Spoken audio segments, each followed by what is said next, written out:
നമസ്കാരം. പ്രധാന വാർത്തകളിലേക്ക് സ്വാഗതം.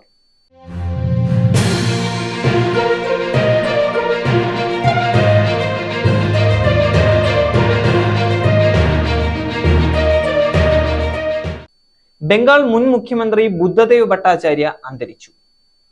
സമൂഹ മാധ്യമങ്ങളിലൂടെയുള്ള അപകീർത്തി പരാമർശങ്ങൾക്ക് നിയന്ത്രണം. പുതിയ ബില്ല് അവതരിപ്പിക്കാൻ കേന്ദ്രം. അവസാന മത്സരത്തിൽ ഇന്ത്യക്ക് ദയനീയ തോൽവി, പരമ്പര ശ്രീലങ്കയ്ക്ക്.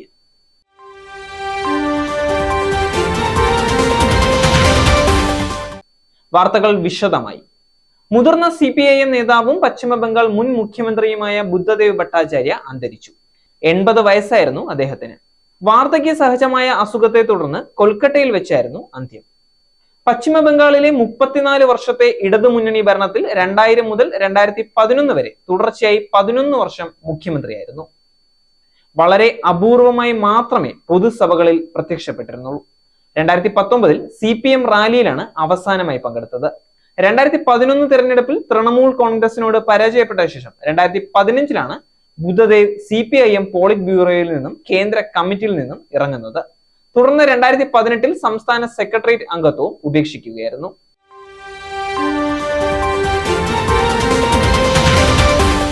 സമൂഹ മാധ്യമങ്ങളിലൂടെയുള്ള വിദ്വേഷ അപകീർത്തി പരാമർശങ്ങൾ നിയന്ത്രിക്കാൻ പുതിയ ബില്ല് അവതരിപ്പിക്കാൻ കേന്ദ്രം. 1995 ടെലിവിഷൻ നെറ്റ്വർക്ക് നിയമത്തിന് പകരം കൊണ്ടുവരുന്ന ബ്രോഡ്കാസ്റ്റിംഗ് സർവീസസ് ബിൽ അവതരിപ്പിക്കാനാണ് കേന്ദ്രത്തിന്റെ നീക്കം. യൂട്യൂബ്, ഫേസ്ബുക്ക്, എക്സ്, ഇൻസ്റ്റഗ്രാം തുടങ്ങി എല്ലാ സമൂഹ മാധ്യമങ്ങളിലും വാർത്താ, സമകാലിക സംഭവങ്ങൾ തുടങ്ങിയവ അവതരിപ്പിക്കുന്നവർ, ഓൺലൈൻ പോർട്ടലുകൾ, വെബ്സൈറ്റുകൾ എന്നിവയെ ലക്ഷ്യമിട്ടാണ് ഈ നീക്കം. കണ്ടന്റ് നിർമ്മാതാക്കളെ ഡിജിറ്റൽ ന്യൂസ് ബ്രോഡ്കാസ്റ്റേഴ്സ് എന്നാണ് കരട് ബില്ലിൽ നിർവചിക്കുന്നത്. നിർമ്മിക്കുന്ന വീഡിയോകളും വാർത്തകളും കേന്ദ്രം നിയമിക്കുന്ന സമിതിയുടെ അനുമതിയില്ലാതെ പ്രക്ഷേപണം ചെയ്യാനാകില്ല. ഇതിനായി ത്രിതല സംവിധാനം രൂപീകരിക്കും. പിന്തുടരുന്നവരുടെ എണ്ണം നിശ്ചിത പരിധിയിൽ കവിഞ്ഞാൽ കണ്ടന്റ് നിർമ്മാതാക്കൾ 1 മാസത്തിനുള്ളിൽ രജിസ്റ്റർ ചെയ്യണം. പ്രോഗ്രാം കോഡും പരസ്യക്കോഡും പാലിക്കണം. ലോക്സഭാ തെരഞ്ഞെടുപ്പിൽ സ്വതന്ത്ര മാധ്യമങ്ങൾ സർക്കാരിനെതിരെ ശക്തമായി പ്രതികരിച്ചതിനെ തുടർന്നാണ് ഈ നീക്കമെന്ന് റിപ്പോർട്ടുണ്ട്.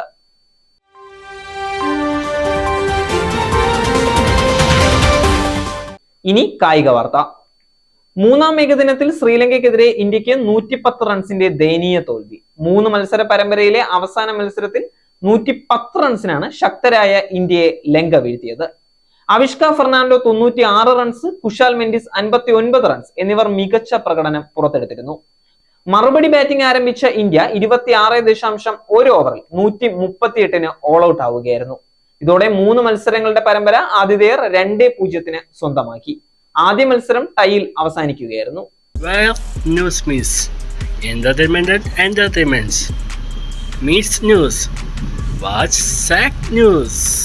നേരിന്റെ വാർത്തകൾ നിങ്ങളുടെ വിരൽത്തുമ്പിൽ എത്താനായി സാക് ന്യൂസ് ചാനൽ സബ്സ്ക്രൈബ് ചെയ്തും ഷെയർ ചെയ്തും ഒരു ശരിയായ മാധ്യമ നിലപാടിനൊപ്പം നിൽക്കാൻ ഞങ്ങൾ നിങ്ങളെ ക്ഷണിക്കുന്നു.